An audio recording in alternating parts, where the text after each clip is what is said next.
All right, welcome to the next episode of the Opposite of Infantry. I'm Kevin Crowsyn, and I am fortunate to have Dan McCall, a fellow University of Florida Gator, as well as a Army veteran and experienced recruiter in the veteran space.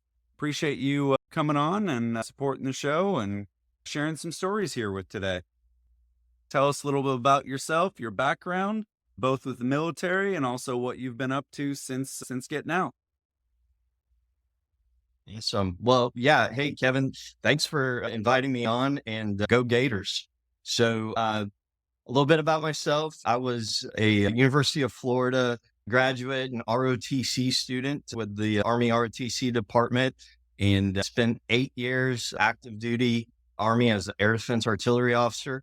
I did 2 combat deployments, one to Afghanistan, one to Iraq. And then my last year in the Army may have been the hardest year of all, which was a year at the Joint Readiness Training Center. And so after a year there, it was definitely time to leave the Army.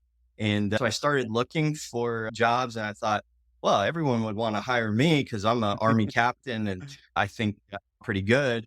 And after about 2 months of crickets, I realized maybe I needed some help. So back in the day, we used to get letters in the mail from these headhunting firms and just would throw them in the trash. They were very generic. Second Lieutenant Alpha Battery was the address line, but I figured, hey, maybe I need some help here. So I found the letter that was in the biggest envelope that was sent. I said, well, that one must be really important because it's in a big legal size envelope. So I'll answer this one. Sure. And sent everything back in hard copies. We're talking about, this is a long time ago, right? But a couple weeks later, I get an email and set up a meeting. And a month later, I had 6 or 7 interviews.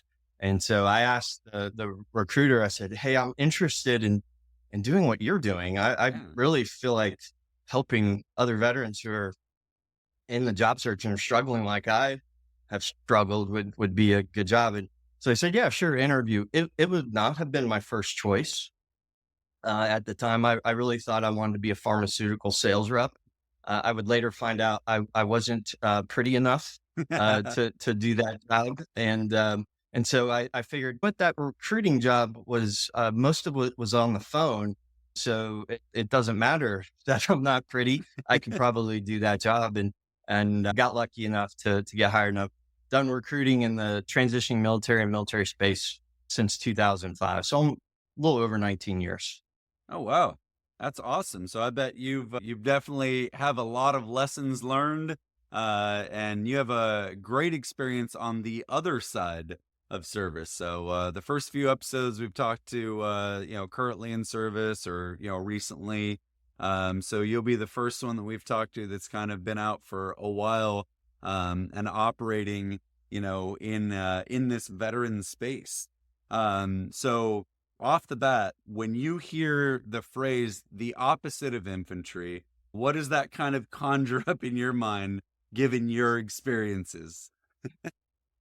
Yeah, I definitely can relate to it. I was an air defense officer in the 101st and the 82nd Airborne Divisions, and so commonly referred to as duck hunters. We were combat arms, kind of, in the testosterone filled 101st Airborne Division. So yeah, it absolutely is something that I thought, yeah, I kind of understand where that's coming from. I've lived some of that.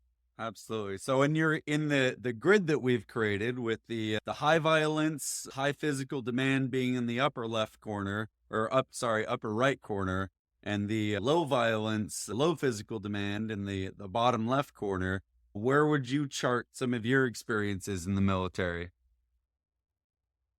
Yeah, so I remember there used to be with some military graphics, if it was dotted line, it was kind of unknown, Yeah. right? It's unknown location. Yeah. So I would definitely say mine's probably a dotted line. I said it earlier, combat deployment. Well, what does that really mean? Yeah. Combat deployment. I mean, it was a tough day in our combat zone if the internet didn't work.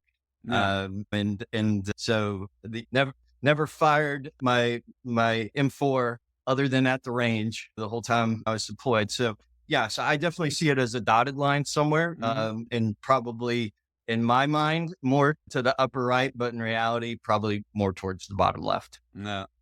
So you say, like, we say combat deployment. There's a lot of dispute of what that means. So I have the most blasphemous of all combat patches from Kuwait that in the sibling rivalry of the military is universally recognized as the one that doesn't count.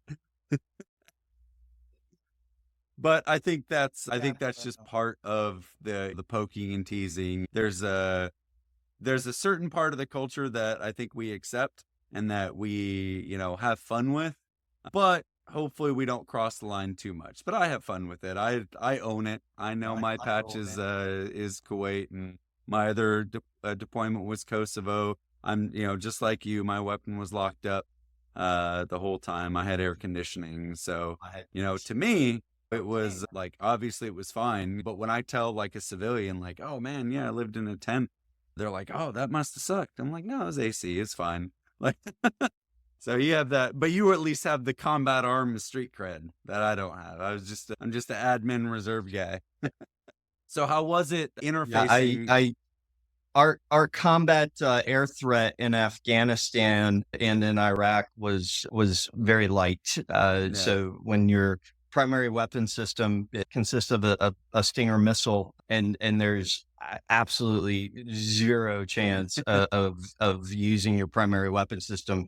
You quickly figure out, yeah, we are not, yeah, we are not the primary effort right now. So Absolutely. So what were some of your engagements and interactions with kind of up and down? So in like the hierarchy of military badassery or awesomeness. Obviously the non-combat MOSs would look up to you, even though you have a bona fide combat job, at least from logistics and HR and finance perspective. But from a infantry Cav Scout perspective, maybe not so much. So, what are some experience that you've had kind of interfacing with both support elements as well as with the combat guys? Did they give you crap? Were you kind of locked in with the sibling rivalry of like, the support guys, or did they treat you as equals as fellow combat troops? What was your experience kind of being in that limbo? yeah, so I think starting off my experience is I just wanted to go to college. Yeah. And so, having college paid for and having a scholarship because I was definitely too small and too slow to play big time college football at the University of Florida. So how else do you get college paid for? Well, hey, this Army ROTC scholarship looks pretty good. I really had no idea what the different branches were. And even by the time I'm, a junior or senior and you're making these decisions, I really didn't know very much, especially looking back. I knew nothing Mhm. about the choices I was making. I chose air defense, or at least I put it in my top three, which pretty much means Mhm. you chose air Yeah. defense, or air defense chose you. Mhm. And so needs of the Army dictated that. But I definitely knew at the time, I thought, that infantry stuff doesn't sound like it would be fun. That infantry stuff sounds like it's a lot of hard work. I don't know that I'm that excited about the infantry lifestyle. So I chose an air defense MOS or air defense branch. And the first time was the 101st. And I just wanted to be close to Nashville. My wife's family was in Missouri and that would be great. And so again, didn't really choose the 101st for any history or it's one of the most lethal divisions that the Army has when you think about the attack aircraft platform. And I didn't know much of anything. I just show up there. So, but I quickly realized as a air defense officer in an infantry division where you're having to go to senior officers that are at infantry battalion or brigade level and communicate what your operating system is, that if you don't do that well, you're going to get kicked out. Oh yeah. And you already have a deck stacked against you. Now, I somehow got the idea that going to Ranger school might be a good idea, and and failed out very early with Ranger School. I think I batted about 500 with my Army schools, where I failed as many as I passed. Oh, there you go. And Ranger School would be a three-time failure for me. And so if you're an officer in an infantry unit and you're not Ranger Tab, you're fighting an uphill battle. But I also observed that the officers who were Ranger Tab, they got one chance. And then when they said something stupid, they got thrown out as well. So my experience was, hey, it helps if you're infantry. Mhm. It helps if you have a tab. But if you're good in your stuff Mhm. and you can be confident and you can show some backbone, that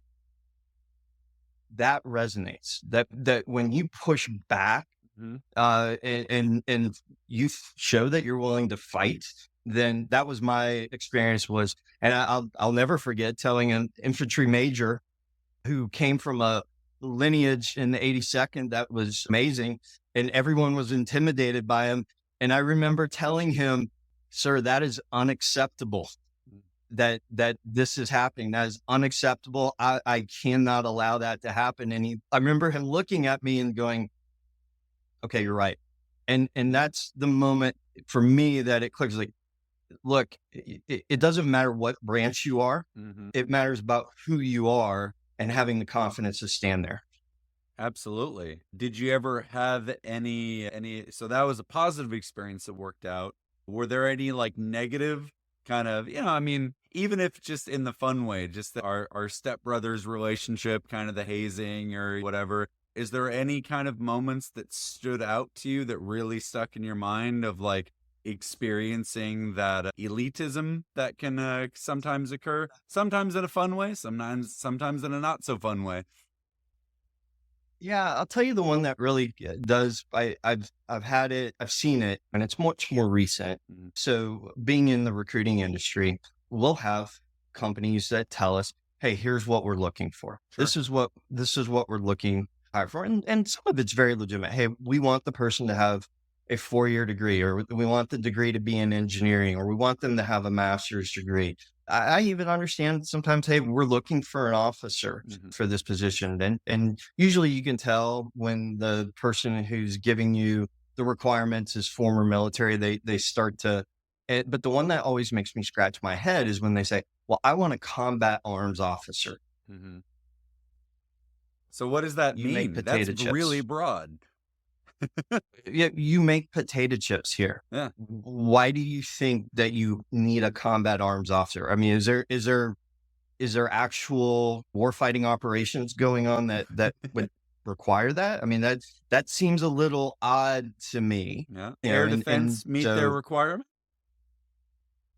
well, I guess maybe depends who you're talking to, right? Maybe, but I would explain to, hey, look, in Afghanistan and Iraq, there were logistics units that did a lot more combat operations than I ever did, Mhm. because they were on the road. Yeah. They're the 88 mics in the time that I was in Afghanistan, they were probably seeing more action than a lot of the 11Bs, because the attacks were happening on the roads. They weren't attacking infantry units. They were attacking the logistics trains. They were IEDs and the ambushes for logistics. So for me, it's for a company and a hiring manager to come to me and say, "Well, I'm not interested in them because they're not combat arms." Well, one, why? And then two, that battlefield now is not linear like it used to be. Yeah. It's all encompassing. So I just thought it was a silly idea that somehow, one, that combat arms mattered, but then two, that somehow it it was even defined that way anymore. Yeah, that does seem strange, especially in the civilian environment. That's one of the last places, corporate America is not somewhere that, someone that's currently serving that I would think that's happening, at Fort Bragg or I forget what they're calling it now. They renamed everything. Um, that's something that I would envision Don't get me happening. started on that, Yeah, please.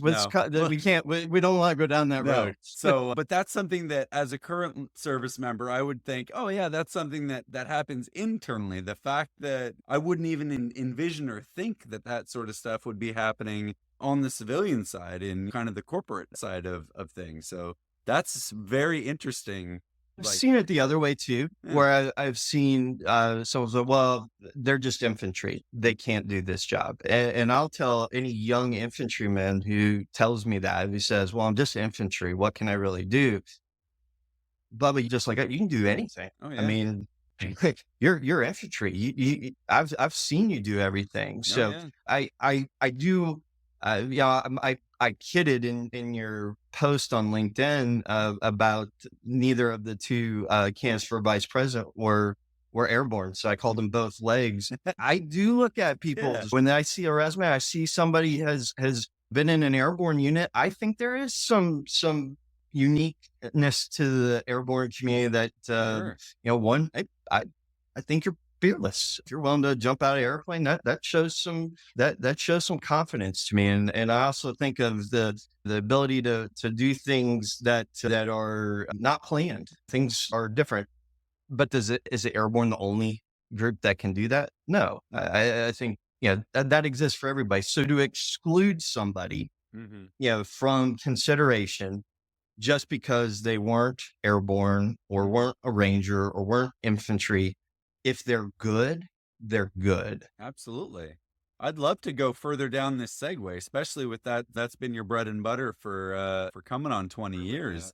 From an outsider perspective in terms of currently serving, so you're as you said, you're helping people come into. Is there any compare and contrast? Obviously, there's in terms of broad strokes, obviously each person is different.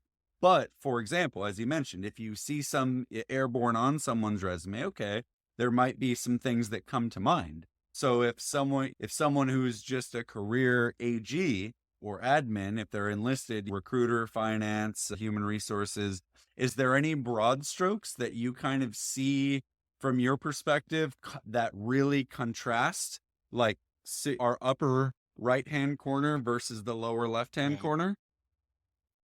I think for me, it's again, it's silly, Yeah. right? It's the silliness that you see. Hmm. Um, and the ones that I have pet peeves on sometimes are either on a resume or in an interview, and someone's maybe exaggerating a little bit. Like, Yeah. oh, well, yeah, I'm special operations. Well, wait a second. Are you really? You're, yeah, I'm an operator. You're psyops. That's not the same thing. Yeah. Let's, Yeah. uh, let's not make this look a little different as it makes you look better. Let's just be Oh honest. yeah. Yeah.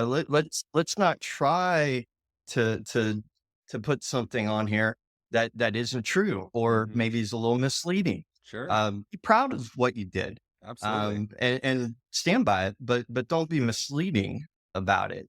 And I check DD-214s. I check OERs and NCOARs. I look for things. So part of my job is to verify and validate that the person who I'm recommending to a company has done what they say they're doing. And Absolutely. so if I see something on a resume and I don't see it on the DD-214 or doesn't make sense in the OER, if the timeline doesn't match up, I'm asking questions. Yeah, Sure. I want to know, hey,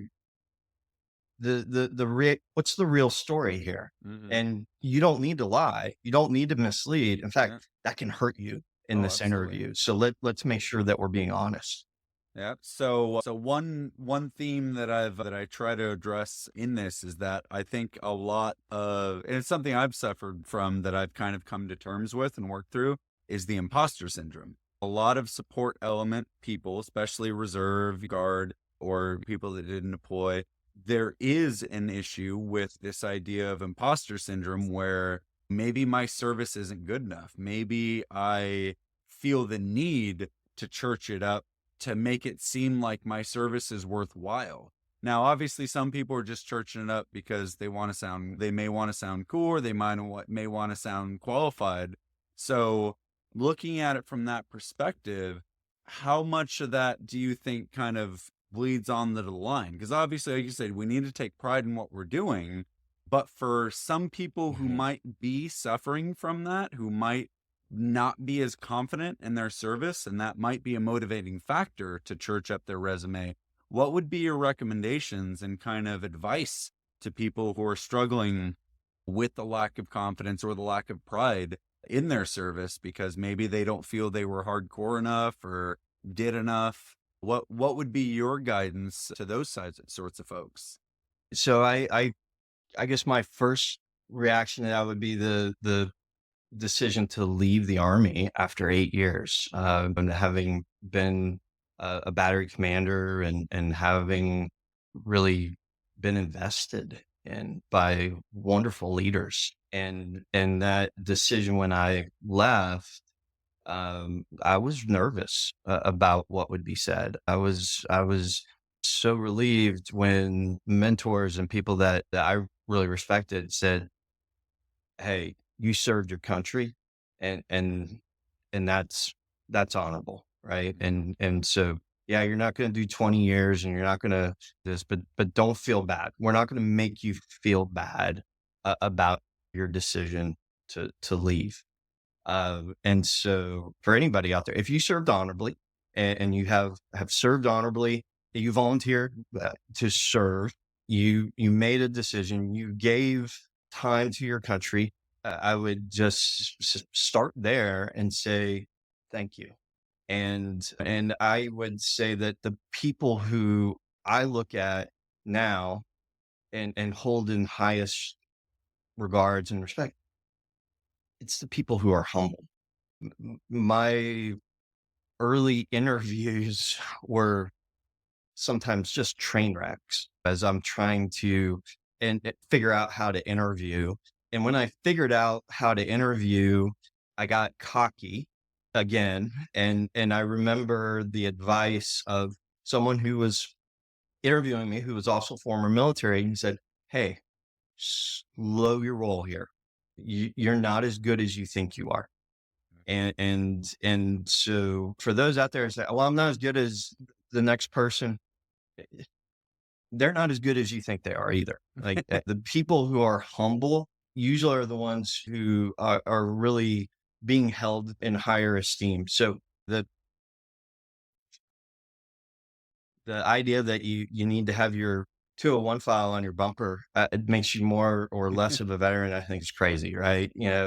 It's okay to be humble. I think for a lot of veterans, I know when I first got out, I was working in the space, but I didn't really, I didn't s- have any military other affiliations. Yeah, I didn't join the VFW right away. I didn't check out the Legion. I didn't join alumni groups. I would go on to do that later because I missed the camaraderie. Mhm. And when I walk into that VFW that I'm a part of, one of the things I really love about it is we kid the Air Force and the Coast Guard, but nobody is really being serious, Of about course. it. No one is, and it hurts sometimes. It's unfortunate. I hate when I meet a veteran and they're not VFW eligible. Yeah. And I'll explain to them, hey, this is part of the VFW, but there are other resources that I'm a part of. Let me bring you to these and let me take you to these because there's so much out there. Be proud of your service. The person who's anyone who I think is being serious about going after. I think they probably maybe lack some confidence in their own. Mhm. Maybe it might not be about their service, maybe about something else. But real people who get it, they want to say thank you for your service. They're humble themselves. That's what I would point towards. Absolutely. That's great advice. Definitely appreciate that. Hopefully that inspires some folks out there. You said something You know, you said something I really want another. to. Oh, sorry, go ahead. Yeah, let me also share. So living in Dallas Fort Worth area, one of the things that I've got to observe and be really, it's really cool. is they're building a Medal of Honor museum in Arlington, Texas, and it'll be up and operational this spring. And when you meet someone who has been awarded the Medal of Honor, it's awe-inspiring. I mean, it really is. And I've had the privilege to listen to several of them speak now, and these are people who have the highest honor out there, and how humble they are, and how they talk about the people they served with, and how important they were, and how they don't make it about themselves, but they make it about everyone else. And if anyone, could beat their chest and say, "Look at me, and how great am I?" It's those individuals, Mhm. but you won't hear that from them. And I would say they are great examples. And when that museum opens, it will be a great testament to who those individuals are and what we should all be aspiring for. Oh, absolutely. And that's one thing that's amazing about a lot of these Medal of Honor winners. I've joked about my own service and some of the others. Like, no one at human resources specialist course at AIT is ever really envisioning themselves of being a future Medal of Honor winner. Like, we're kind of brought, like, we know, like, hey, that's not for us. Like, that's probably not going to happen for us. And that's okay. We're here for something else. But when you actually look at the roll call, there's a lot of non-combat troops. There's a lot of chaplain assistant, support logistics people that had that same mentality. You have to be going through AIT thinking, oh yeah, Medal of Honor, that's like super cool. Those are super hardcore. Like, those are the elite. You think of the infantry. You don't think of the opposite of infantry. But when you actually go through the roll call, they're from every walk of life. Some of them are, their resume prior to that might be one that we would poke fun at, like super pogues and whatnot. But then they go Mhm. on to do some of the most incredible things that have ever been done in the history of the United States military. So as Sure. much as we poke fun and when we have a lighthearted kind of silliness about the theme of the opposite of infantry, you bringing up the Medal of Honor side of things, it really goes to show what you mentioned earlier. Even with interviewing, it goes to that individual person. It's who you are as a person. Your job, your MLS, AOC branch doesn't define you. Another item that I wanted to mention. You said that some people have their whole file on their bumper sticker, and I'm sure you've seen both of these. Talk to us about your experience in running into people who, being a veteran, is their entire personality versus those who completely Mhm. dissociate and have, basically you wouldn't know that they're a veteran, because there are people on both extremes. And as someone who's been in this transition space, um, talk about some examples of some trends of what you've seen from those two extremes. What do you think leads people to those extremes, and how have you dealt with them as you've come across them in your job? Yeah. So I tell people who are transitioning from the military, and say, well, it's a process, but it's been a 20-year process for me. I still enjoy the veteran community. It's a shared experience. And I only did 8 years on active duty, and I've worked in the space, and it's been my profession, so I've stayed close to it. But I do think it's important to start to have a balance. And I went to a conference just today, and it's been a big part of my life since leaving the military. Is I've become very involved in the church where we live, and I think of myself. Hey, I identify first as a Christian. Mhm. That's my first and most important. Next is as a father, a husband, and a father, and then as a veteran. It's Yep. and so I think you want to have some priorities, and for some, maybe veterans even further down the line, maybe Sure. coach or manager, and that's fine. Yeah. I don't think we should Yeah, I think it's important to have priorities, Of course. and to know where your priorities are. And it is difficult. I think more difficult for those whose entire identity has been wrapped up as veteran or as military. When they do transition, it's I think there's a that's a harder transition because that's all they've had, and it can be, more difficult. There is so much out there, and my hope is that, hey, those people will find them and find that next thing. For me, when I was college, I mean, my thing was football.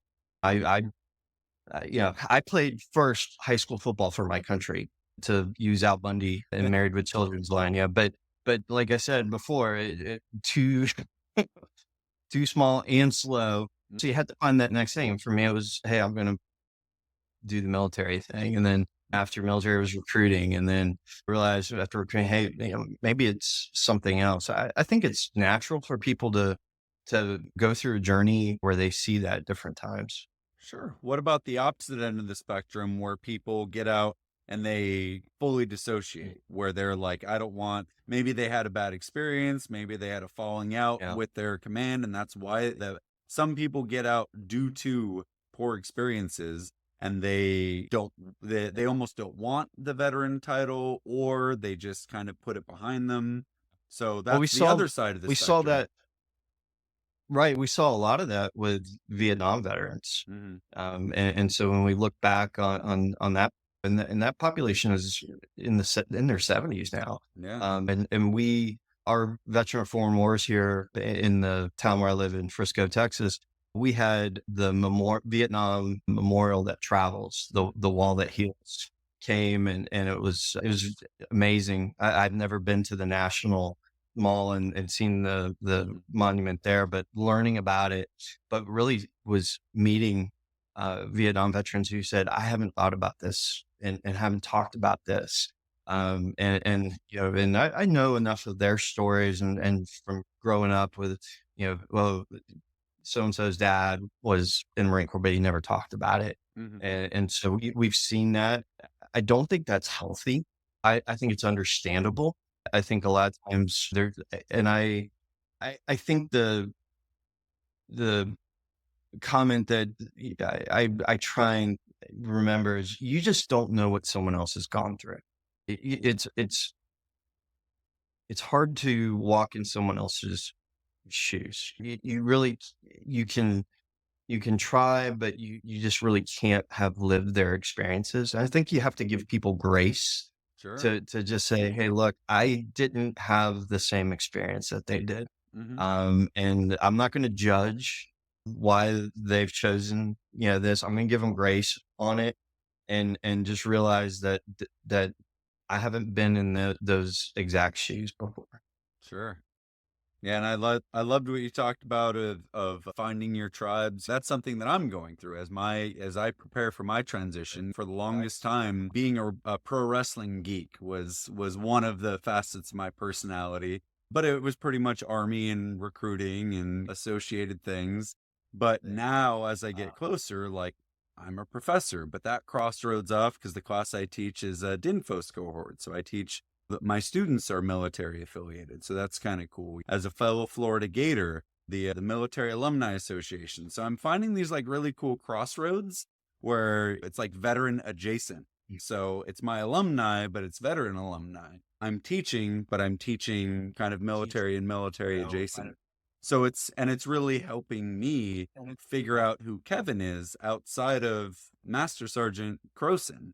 And I think I'm fortunate that I've had a lot of great leaders. I get opportunities to talk to people like you. And, that I think that helps. I think the earlier that people start planning ahead, not only do I imagine that would probably help them in their careers post-military, but also just psychologically. Do you see any sort of crossover between kind of psychological well-being of people who are better prepared for the transition tying in with their professional preparation, or do you think those are kind of independent of each other?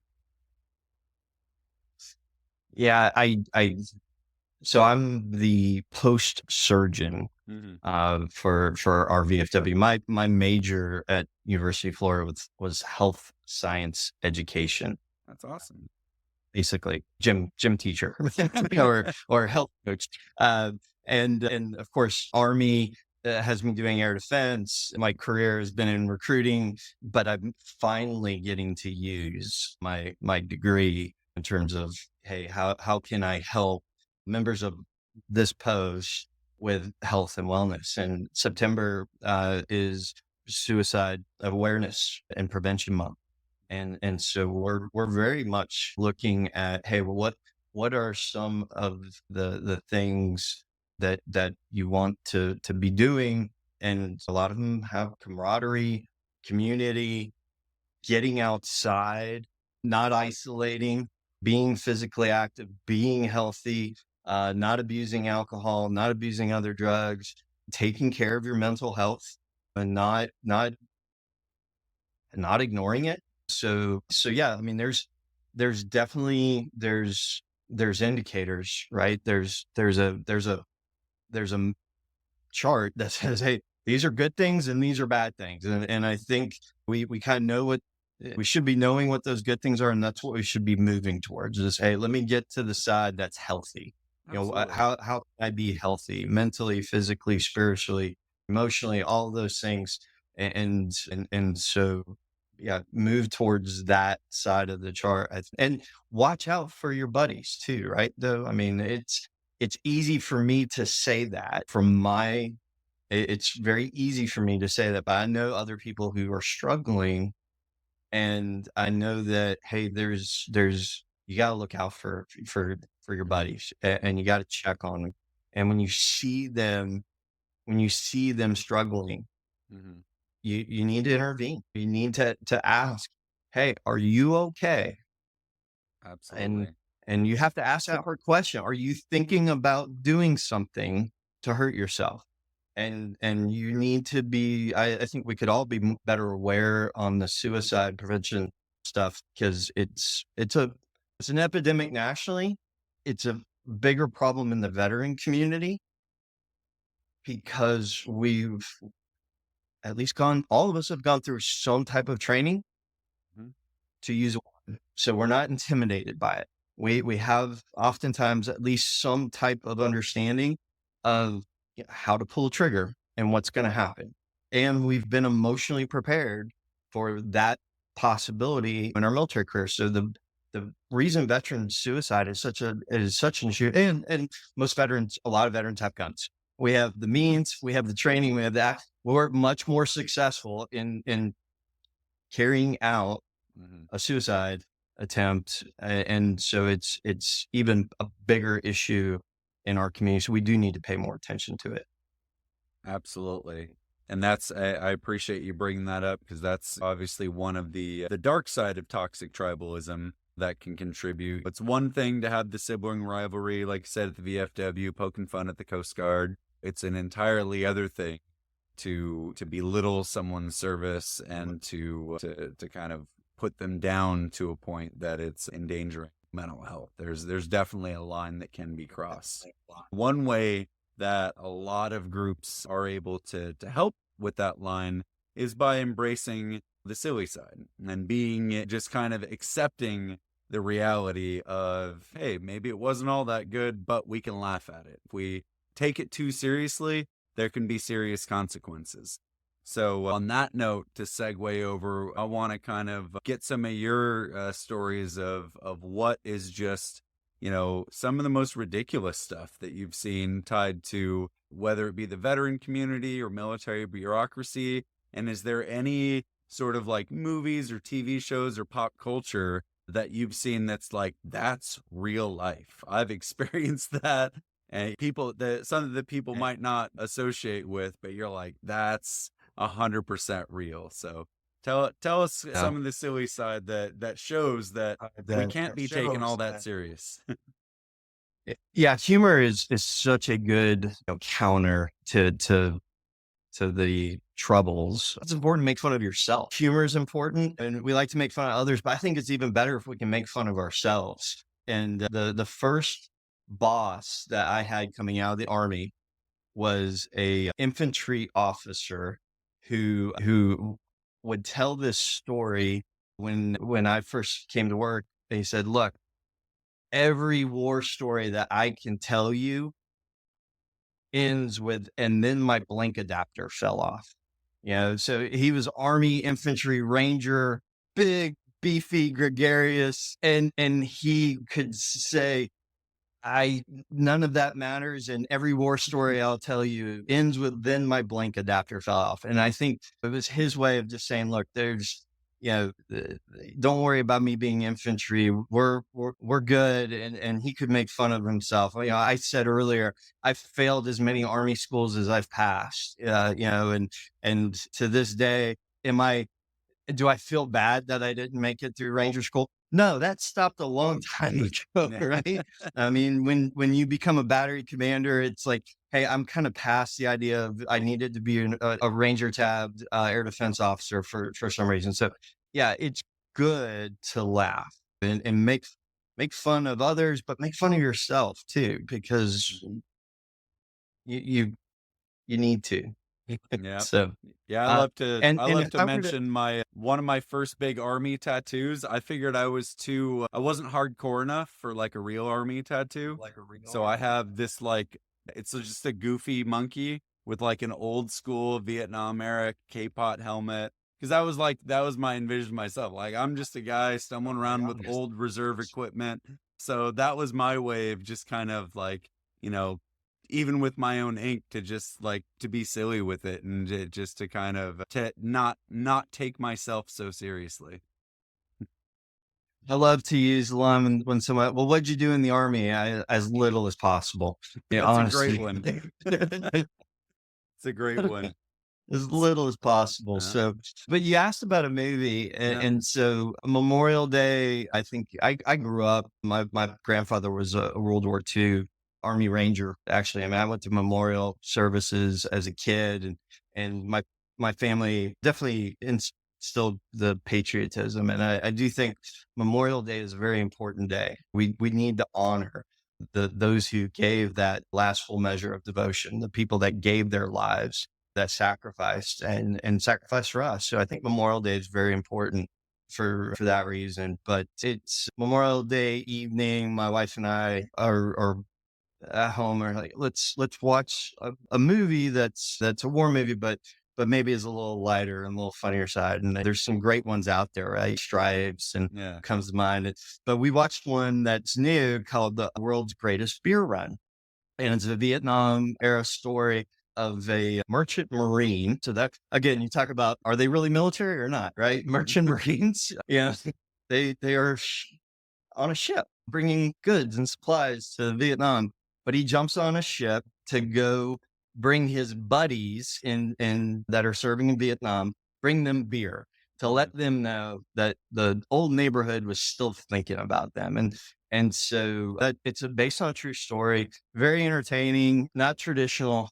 But my wife asked me after the movie was over, hey, what did you think? And I told her, I said, there was a part of the movie where I really related to, and he's in Vietnam and he's trying to get to these different outposts where his buddies are, and he's getting on military aircraft to go from site to site. So as a battery commander in Afghanistan, I had platoons that were at 3 different locations.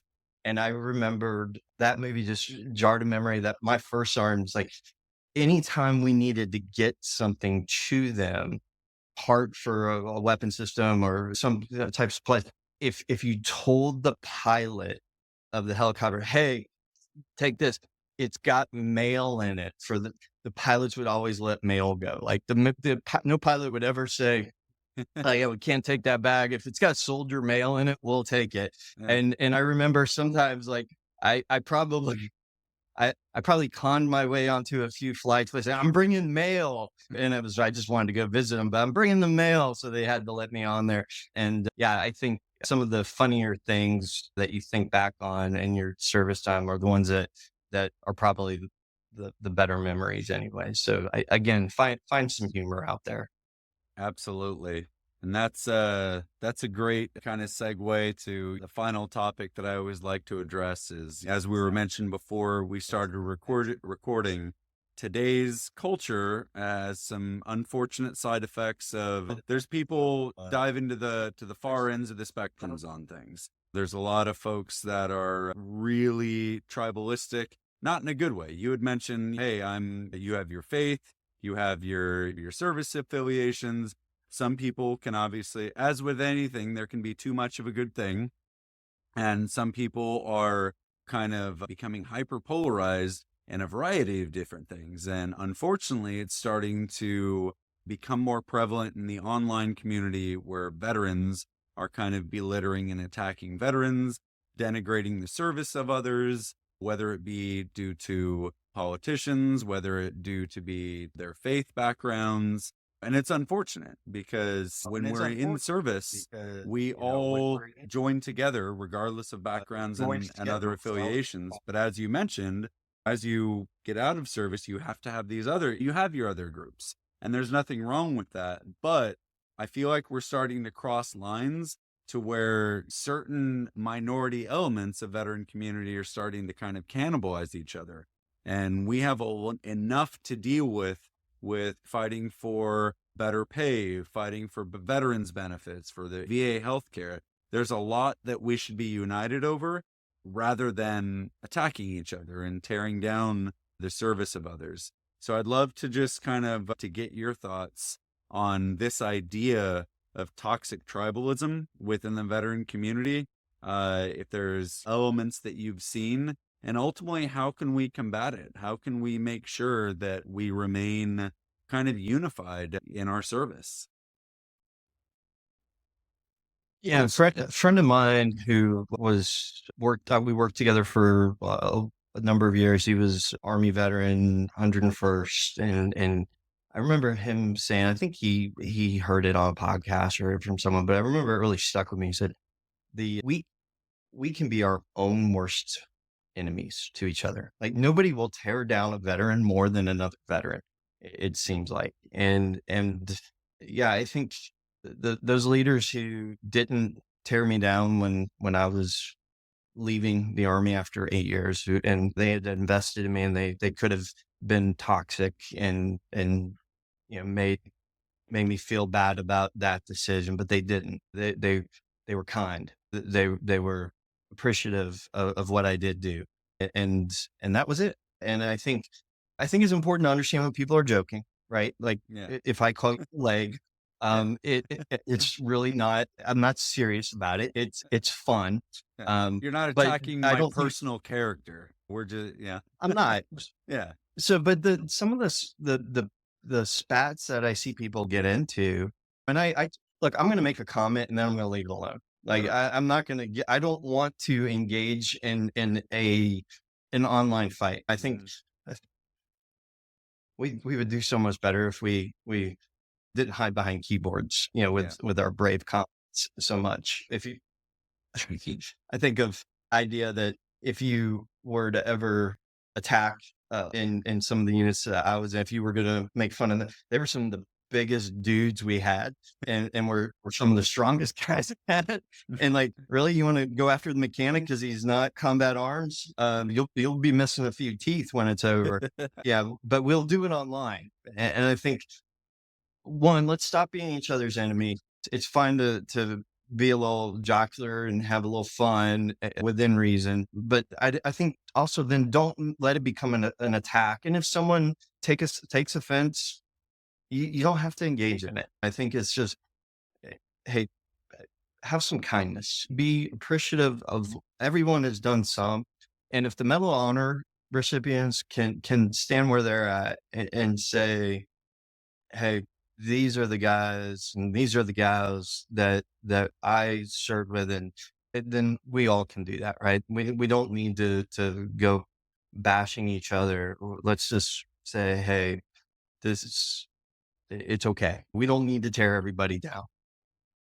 Absolutely. Great thoughts. Appreciate that. As we wrap up here, I definitely want to thank you for coming on again. Definitely, I'm appreciative of your support. I learn a lot from this. Like I said, I'm a long-term transitioning over the next 2.5 years as well.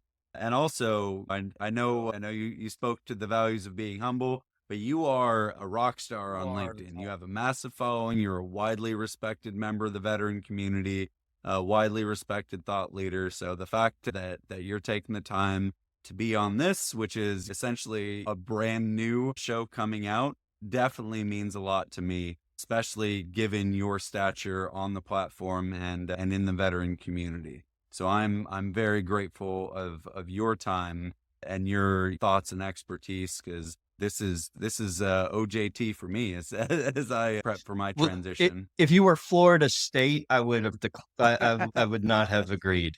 So let's Go make sure we're very clear. go Gators And I have a there. bunch of Seminole friends that will probably roll their eyes when they hear me say that. But let's be So honest. so how can people find you if they want to connect with you, follow you? Where are the best places? Obviously LinkedIn. Tell us more about where they can follow you and learn more about you. Yeah, LinkedIn is a fantastic place to find me. I will be on LinkedIn. Connect or follow me on LinkedIn. Send me a connection request. If you are a veteran, I don't care where you served, how you served, what you did. If you're a veteran, I will connect with you. And if I can help you at any time, even if I not the right resource for you, maybe I can point you in a direction. So the easiest place and most consistent place for people to find me is using LinkedIn. I think most people at this point are on LinkedIn, or at least can find it. So Yep. And it's free for veterans. They just updated it. It used to be free for a year. Now it's free permanently. So that's a big change. So we encourage everyone, hop on, connect with Dan. And again, thank you so much for joining us today. This has been a great chat, a very eye-opening, great learning experience. And I hope to have you on again sometime. you're welcome, Kevin. Thank you again. All right. Take care.